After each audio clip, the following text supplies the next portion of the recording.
So there are lots of different things I can think about, and obviously a designated space is something that you've both clearly got the idea of. It makes perfect sense to have dedicated space.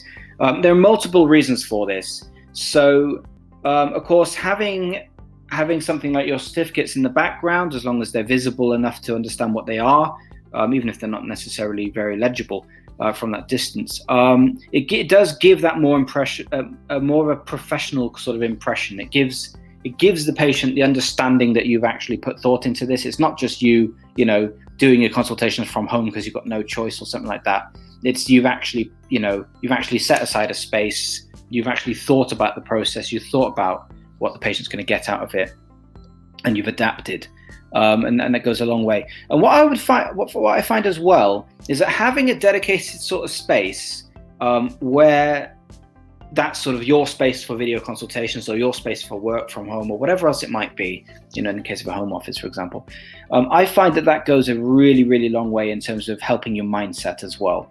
So especially if video consultations aren't really what you want to be doing with your time, they're just a matter of necessity, and you're not that comfortable with them, it helps you to have that area in your space where you can actually just sit, and that's what you do there, and you can walk away.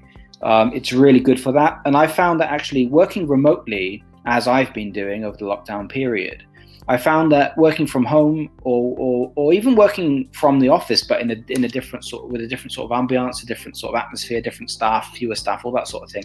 All these things do affect you, and they do bear thinking about. And it makes sense to actually try to separate things out so that you have that dedicated mind space and physical space to actually provide the telemedicine. And I would say, there's not really any special equipment required for this sort of thing. I mean, most modern laptops are going to have good enough video quality and even good enough microphones to allow you to actually run a consultation. I know certainly that my laptop appears to do the job.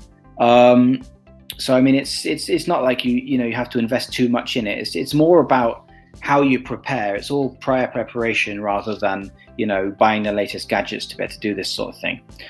And actually, with regards to any expenditure you do have, things like Medesk itself, for example, as a platform, or Medesk Meet, obviously that's free, but it comes sort of part and parcel of the same thing. It's really more of an investment than it is expenditure anyway.